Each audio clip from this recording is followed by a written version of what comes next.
Muli po tayong tumayo bilang paggalang po natin sa salita ng ating pong Panginoon. Ang ating pong teksto ay mababasa po sa aklat ng John, chapter 15, verses 1 up to 7. Basahin ko po sa New International Version. I am the true vine, and my Father is the gardener. He cuts off every branch in me that bears no fruit. He prunes, so that it will be even more fruitful. You are already clean because of the word I have spoken to you. Remain in me, as I also remain in you. No branch can bear fruit by itself. It must remain in the vine. Neither can you bear fruits unless you remain in me. I am the vine, you are the branches. If you remain in me and I in you, you will bear much fruit. Apart from me, you can do nothing. If you do not remain in me, you are like a branch that is thrown away, and withers. Such branches are picked up, thrown into the fire, and burned. If you remain in me and my words remain in you, ask whatever you wish, and it will be done for you. Pagpalain ng Panginoon ng kanyang masalita, natin pong nabasa, maaari na po kayong umupo. Mula po sa talatang ito ay nais ko pong bigyan ng paksa ang mensahe ng Panginoon, growing in Christ. Paglago kay Kristo. Ang tanong po dito is, are you a growing Christian? Lumalago po ba tayong mga Kristiyano? Kung tayo po ay bibigyan ng isang device para sukatin kung tayo nga ba ay lumalago o hindi. Sa panahon po natin ay napakarami pong mga gadgets. High-tech na po yung ating pong technology upang malaman ang lahat ng bagay. Kung gusto mong malaman ang height mo, meron silang ginagamit na instrumento. Kung gusto mong malaman ang timbang mo, meron silang ginagamit na instrumento. At kung gusto mong malaman even the amount, yung blood sugar mo, yung iba-iba pang klase ng ating dugo, yung puti, yung white cells, yung red, kayang-kaya po nilang tingnan kung gaano karami, kayang-kaya po nilang sukatin. And even yung cholesterol, kayang-kaya nilang sukatin kung hanggang anong level na yung cholesterol ng yung katawan. Yung blood pressure po natin, kayang-kaya nilang sukatin. Yung ating pong sugar level at marami pa pong iba. So, dito po makikita natin na yung technology po natin ay kayang-kaya niyang alamin, kayang-kaya yung sukatin kung kumusta yung ating physical na katawan. Kaya kung medyo lumalampas yung level ng sugar sa katawan, maraming ipagbabawal ang doktor. At kung lumalampas yung pressure ng yung dugo, marami din pong ipagbabawal ang doktor. Marami po silang i-reset at sasabihin sa'yo para ma-maintain yung level. So lahat ng yun po ay mga instrumentong nagagamit nila para po sa kabutihan ng physical nating katawan para po malaman kung anong status yung kalusugan ng isang tao. Pati nga po yung lagnat, meron tayong ginagamit na instrumento para malaman kung gaano na ba kataas yung lagnat ng isang tao. Kasi minsan kapag hinihipo-hipo lang natin, sa aking pagkakalam, kahit hindi pa ako doktor, sa aking pagkakalam, 37 po ang standard na init sa katawan ng tao. Pag lumampas na ng 38, medyo iba na yung sinasabi ng katawan. Kaya, maging din po sa ating spiritual na kalagayan, kailangang ma-diagnose din po natin kung tayo nga po ba ay lumalago o hindi. Kailangan makita po natin kung tayo po ay lumalago kay Kristo o hindi. Because every one of us or every Christian must be a growing Christian. Kailangan lumago tayo kay Kristo. Ang tanong is, how to grow in Christ? Paano tayo lumago kay Kristo? In our text, there are tools that we need to measure our Christian growth. Sa verse 7, ang sabi po dito, sa King James Version, if ye abide in me, and my words abide in you, ye shall ask what you will, and it shall be done unto you. Unang tools na dapat nating gamitin upang masukat yung ating paglagong Kristiyano, abiding in the Word. Yung pananatili sa salita ng ating Panginoon. Abiding in the Word. Yung pananatili sa salita ng Panginoon. Ano ba itong pananatili sa salita ng ating Panginoon? Ang pananatili sa salita ng Panginoon, listening to the Word of God, ito yung nakikinig tayo sa salita ng Panginoon, whether ito man ay itinuturo, ito man ay pinapangaral, nakikinig ka sa salita ng Panginoon. At sa pakikinig mo sa salita ng Panginoon, you are enjoying the Word of God. Marami po kasing nangyayari na napaka-live nila pagdating sa worship, napaka-jolly nila, talagang worshiper sila, iba yung dating pagdating sa praise and worship. Pero pagdating sa Word of God, marami na pong mga mananampalataya minsan ang nawawalan ng gana. Marami na din pong mananampalataya minsan ang labas-pasok sa loob ng church o doon sa binyo. Kung minsan nandun na sa likod, sa labas ng church, nagkwikwentuhan, nag-uusap, para bagang hindi nila pinapahalagahan yung salita ng Panginoon. But ang sabi po dito, kung ikaw ay isang mananampalataya na nananatili sa salita ng Panginoon, you are enjoying to listen the Word of God. Nagkakaroon ka ng kakalakan upang pakinggan ang salita ng Panginoon. Pangalawa, reading the Word of God. Ang pananatili sa salita ng Panginoon ay nagkakaroon ka ng pagkakataon, nagkakaroon ka ng oras, nagkakaroon ka ng panahon para basahin ang salita ng ating pong Panginoon. Ang ating technology, kapag may smartphone ka, maaari kang magkaroon ng Biblia. Na kahit saan ka pwede mong gamitin, pwede mong buksan ang apps sa cellphone mo para magbasa ng salita ng Panginoon. Meron din namang mga physical Bible na ito ay mabibili sa mga Christian bookstore. Bilang isang mananampalataya na tayo ay nananatili sa salita ng Panginoon, kailangan marunong tayong magbasa ng salita ng Panginoon.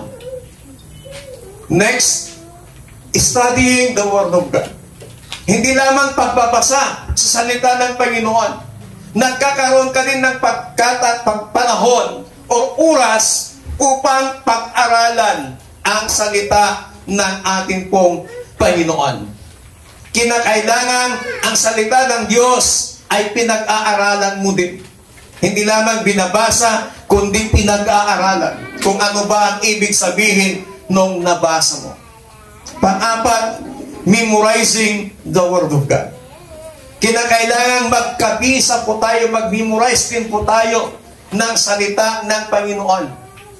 Dahil ang salita ng Panginoon, maiksi lang po yung versikulo. Kahit maikli lamang na versikulo, dapat magkaroon tayo ng pagkabisa or may maikabisa po tayong memory verse mula po sa salita ng ating Panginoon. Baka mamaya magkamali tayo ng sinasabi. Baka mamaya katulad tayo ng isang sikat na artista. Nang sinabi niya, Psalm 23:6, for God so loved the world. Tama nga naman yung binanggit niyang salita, kaso nga lang mali yung verse. So dapat alam po natin kung anong versikulo at kung anong sinasabi. Kahit anong po sasabihin po natin, kinakailangan alam natin, may alam tayo na salita ng ating Panginoon.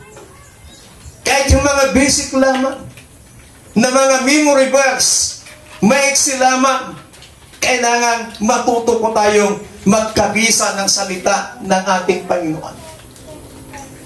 Kumbaga, pag sinasabi mo, Psalm 23:1, "The Lord is my shepherd, I shall not be in want." Kahit ganun lang, kahit tig-isang versikulo lamang. Kapag nasimulan mo yan, kapatid, at kahit once a week mo lamang ginagawa, I believe, sa loob ng isang taon, merong pong 52 Sundays. Isang linggo ka lang na magkabisa ng salita ng Panginoon sa loob ng isang taon, meron ka ng 52 memory verse. 52 na salita ng Panginoon na naikabisa mo, na nilagay sa puso mo, nilagay sa isipan mo. Kahit ano pang gawin ng kaaway, kapag naikabisa mo yung salita ng Panginoon, kahit anumang pagsubok, meron kang gagamitin. Bakit kailangan nating magkabisa ng salita ng Panginoon upang meron tayong gamitin pagdating ng panahon na tayo po ay inaatake ng kaaway? Salita ng Panginoon ang ating pananggalan. Salita ng Panginoon ang ating pamuntra. Wala na pong iba. Matatandaan po ninyo nung si Jesus pinokso mismo ni Satanas. Si Satanas gumamit din ng salita ng Panginoon. Pero twinist ni Satanas yung salita ng Panginoon. At alam nyo din ba kung ano yung ginamit ni Jesus upang kontrahin yung sinasabi ni Satanas? It is the Word of God. Salita din ng Panginoon ang ginamit ni Jesus. Kaya kung hindi natin alam, kung wala tayong naikabisa kahit ilang versikulo lamang sa Biblia, at gagamitan ka ng salita ng Panginoon ni Satanas na binaliktad niya, twinist niya, then wala kang pangontra, paniniwalaan mo agad yun. Kasi even Jesus, ginamitan ni Satanas ng salita ng Panginoon. Pero hindi siya umubra dahil ang ginamit ni Jesus, salita din ng Panginoon.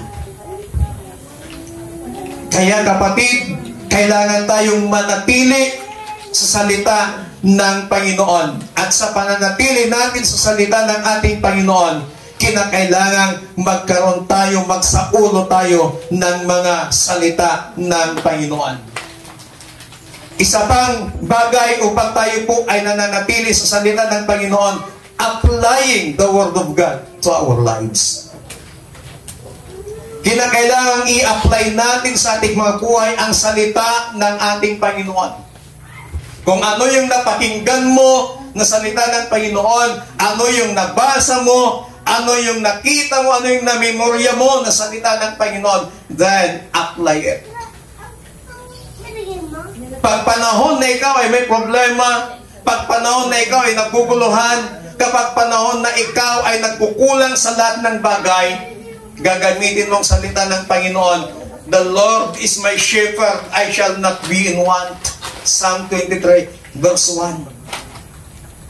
Si Yahweh ang aking pastol, sabi niya doon, hindi ako magkukulang.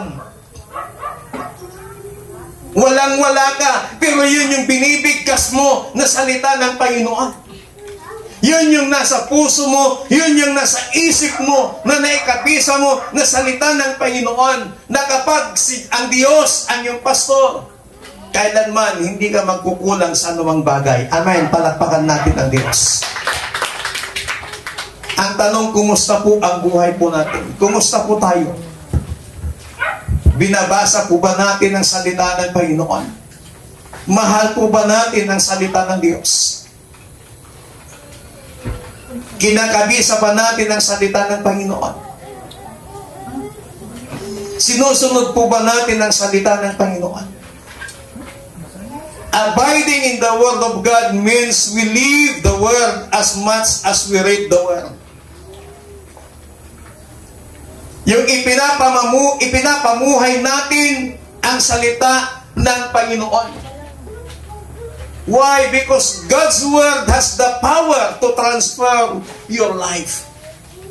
Ang salita ng Panginoon ay may kapangyarihan para baguhin ang iyong buhay.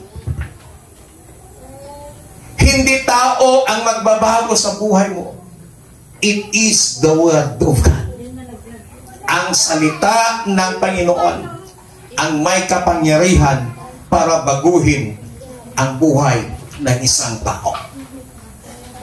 Ganyan po makapangyarihan ang salita ng Panginoon.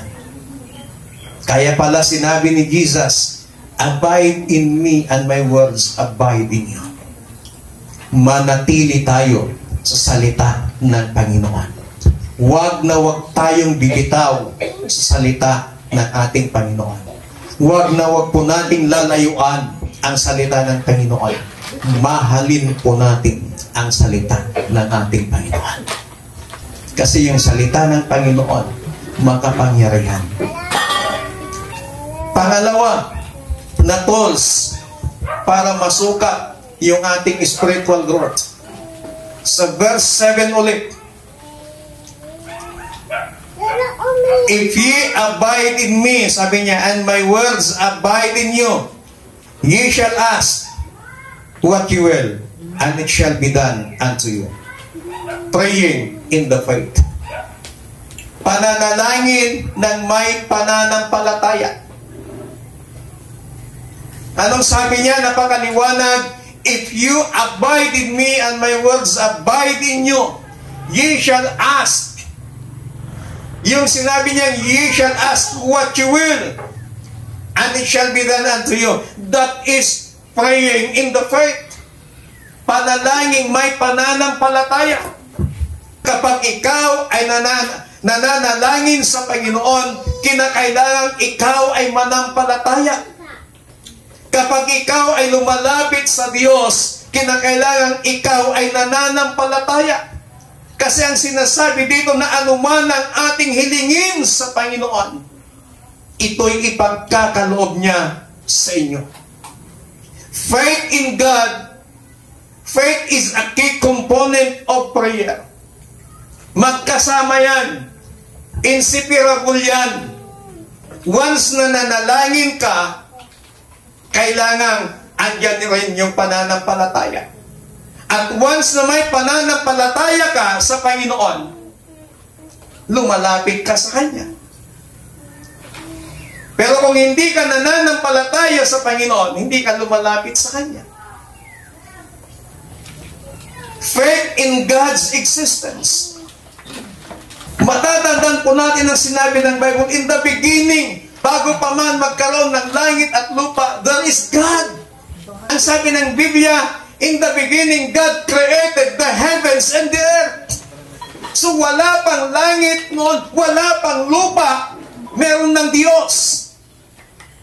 Sinong lumikha ng langit? Diyos. Sinong lumikha ng lupa? Diyos. Napakaliwanag, Genesis 1:1, in the beginning, God created the heavens and the earth. So meron ng Diyos nung unang panahon pa lamang. Nilikha niya ang lahat ng bagay.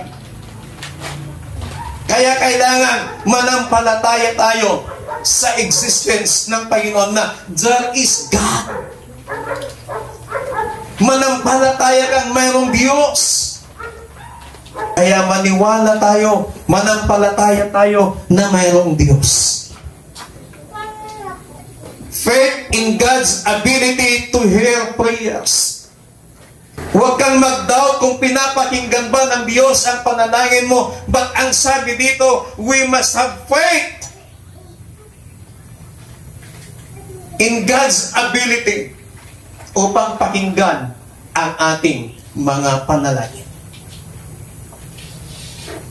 He's always available anumang oras na gusto mo siyang kausapin. Maaari mong kausapin ng Panginoon. Pinapakinggan niya ang lahat ng iyong mga panalangin. faith in God's ability to answer prayer. Hindi lamang may kakayahan ng Panginoon para pakinggan ang ating mga panalangin, kundi magkaroon ka din ng pananampalataya sa Diyos sa kanyang kakayahan upang tugunin ang iyong mga panalangin. Ano pong sabi ng Biblia? Call unto me and I will answer thee. And I will show you the great and mighty things that thou knowest not.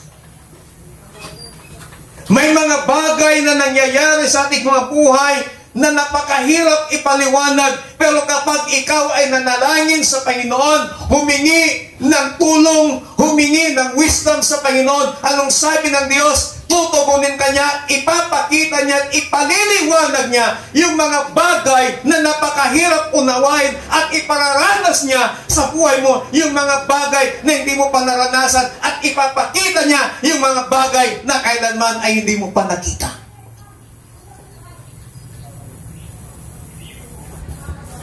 Kaya kailangan sa buhay po natin, mga kapatid, kapag ikaw ay nananalangin sa Panginoon, we must have faith. Magkaroon tayo ng pananampalataya. Tumutugon ang Panginoon. Tumutugon ang Diyos sa ating mga panalangin.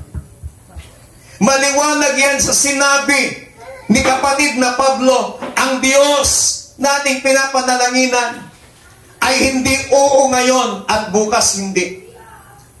Because God is always yes. Ano pong ibig sabihin nun? Tumutugon ang Panginoon. Amen? Tumutugon ang Diyos sa ating mga panalangin. Kaya nga lang minsan tayo kapag nanalangin sa Panginoon, gusto natin kaagad andyan na yung tugon. Gusto natin andyan na yung sagot.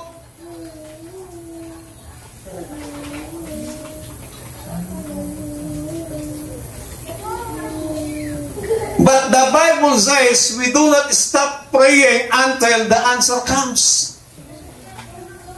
Huwag tayong tumigil sa pananalangin hanggat hindi natin nakakamit yung tugon ng ating panalangin.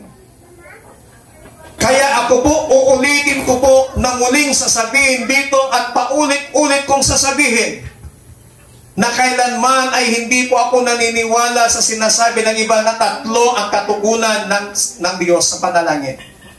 Oo, hindi, maghintay ka. Ang pinanghahawakan ko na salita ng Panginoon, Jeremiah 33:3, ang sabi niya, call unto me and I will answer thee. Tumawag ka sa akin at ikay aking sasagutin. Hindi niya sinabi, tumawag ka sa akin at ikay paghihintayin. Hindi sinabi ng Panginoon na tumawag ka sa akin upang ikaw ay aking hihindihan. Pero ang sabi ng Panginoon, tumawag ka sa akin at ikaw ay aking tutugunin. Ikaw ay aking sasagutin. Wala pa akong nabasa sa salita ng Panginoon mula Genesis hanggang Revelation na ang taong nanalangin sa Kanya ay ang sagot hindi. Ang taong nanalangin sa Kanya ay ang sagot maghintay ka. But God laging tumutugon sa ating panalangin. Matatandaan niyo ba si Daniel? Nung mayroon po siyang ipinanalangin sa Panginoon.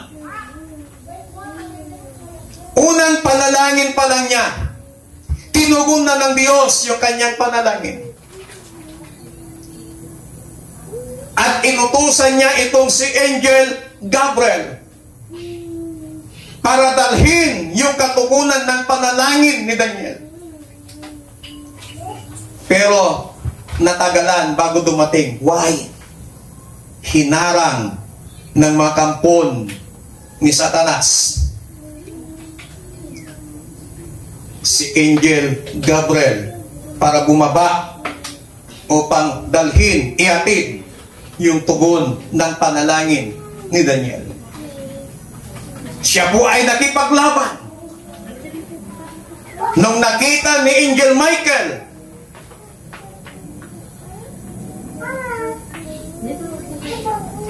Ito lang yung tatlong mga anghel na pinangalanan ng Biblia.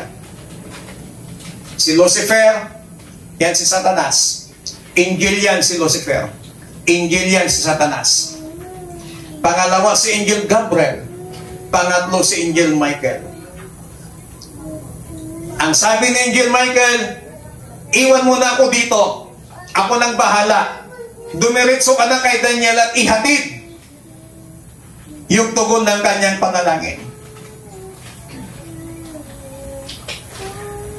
So nagipaglaban si Angel Michael. Ang ginawa naman ni Angel Gabriel, tumuloy sa lupa kay Daniel upang ihatid yung kanyang panalangin. Pagdating doon, ang sabi ni Angel Gabriel kay Daniel, Daniel, unang araw pa lang ng panalangin mo,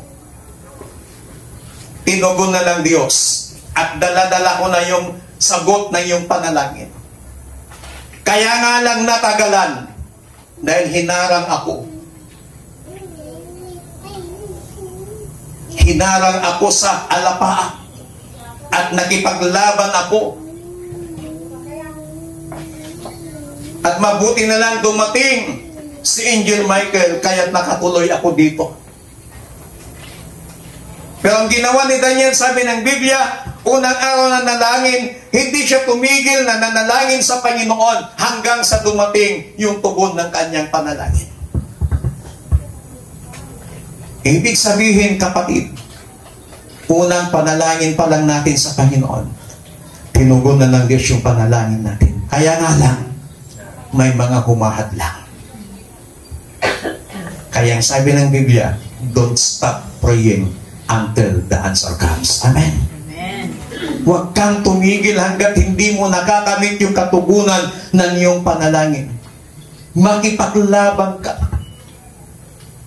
through prayers. I-rebuke mo lahat ng mga balakid na mga humahadlang sa katugunan ng iyong panalangin.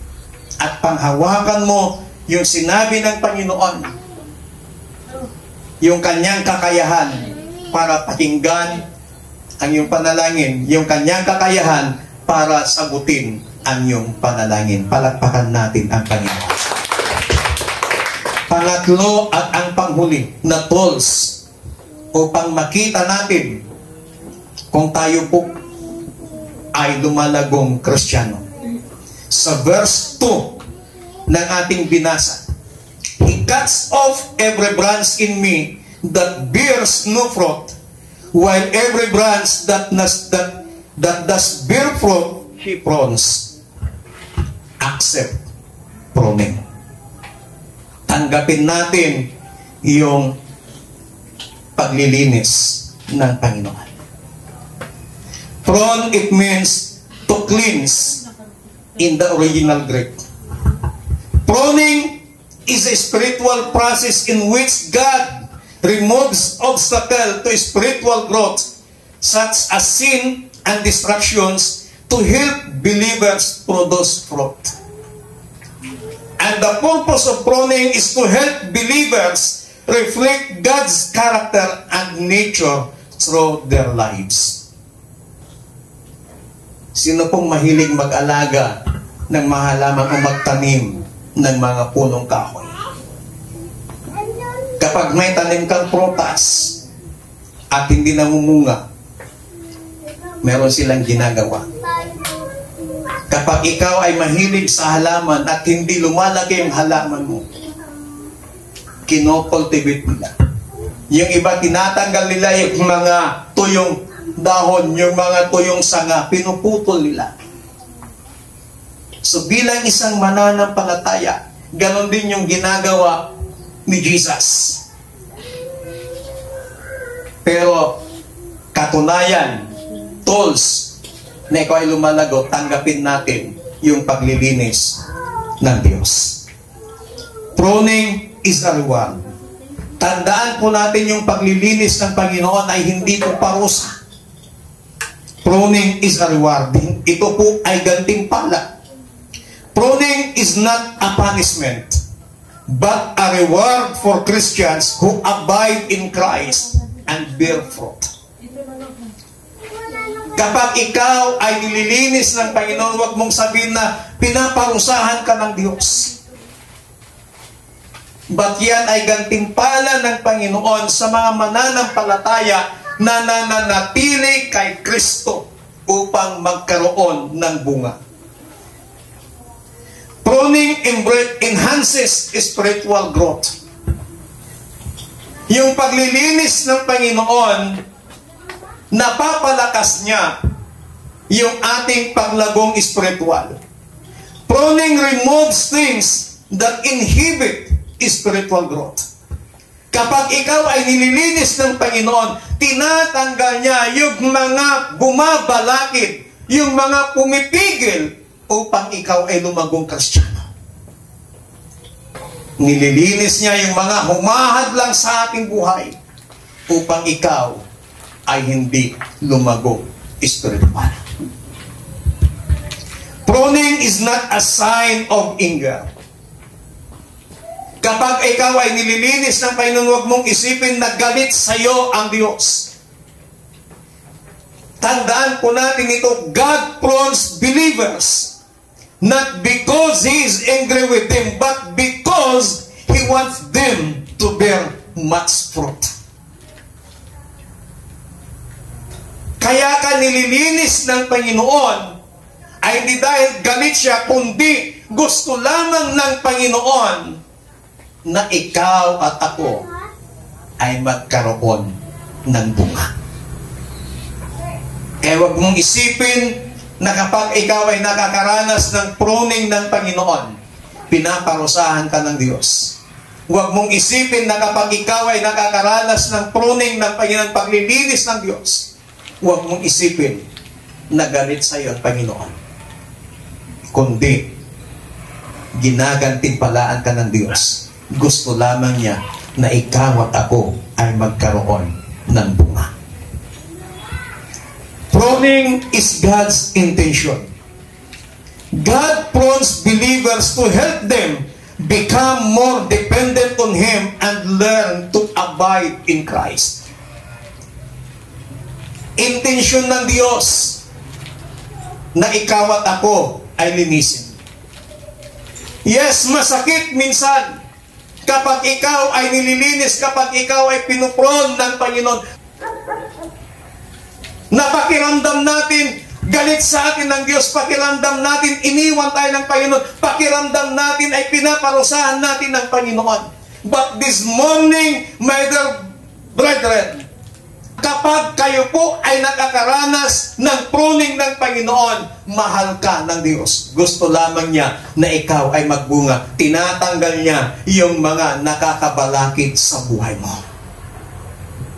Pag alam ng Panginoon na may nakakasagabal ito sa paglagod natin spiritually, sa paglagod natin kay Kristo, ang sabi ng Biblia, tinatanggal yun ng Diyos. Kapag ikaw ay nakakaranas ng pruning, huwag kang magre-rebelde, huwag kang magtatampo sa Panginoon. Accept, tanggapin mo yung paglilinis ng Diyos. Masakit man, but at the end, para sa iyong kabutihan. Lahat ng ginagawa ng Panginoon sa buhay po natin ay hindi para sa ating kapahamakan, kundi lahat ay para sa ating kabutihan. Romans chapter 8 verse 28. Lahat ng bagay na nangyayari sa buhay po natin, pinagsasama-sama yan ng Panginoon para sa ating kabutihan, hindi para sa ating kapahamakan. Minsan, kapag tayo nililinis, pinupron ng Panginoon, nagre-reklamo tayo, nasasaktan tayo. Ulitin ko po, yes, masakit kapag tayo po ay dumadaan ng pruning ni God. Pero tandaan po natin, at the end nun, as long as na tinanggap po natin yung pagpupron ng Panginoon sa atin, at the end nun, para sa iyong kabutihan, para ikaw ay mamunga. Lahat ng nakakasagabal sa paglago mo spiritually, lahat ng nakakasagabal para sa iyong pagtatagumpay, tinatanggal yun ng Panginoon. Kasi gusto ng Panginoon na ikaw at ako ay maging produktibo sa Kanyang harapan. Gusto ng Panginoon na ikaw at ako ay maging kagamit-gamit, kapaki-pakinabang sa kanyang kaharian. Palakpakan natin ang Panginoon. Tayo nga po lahat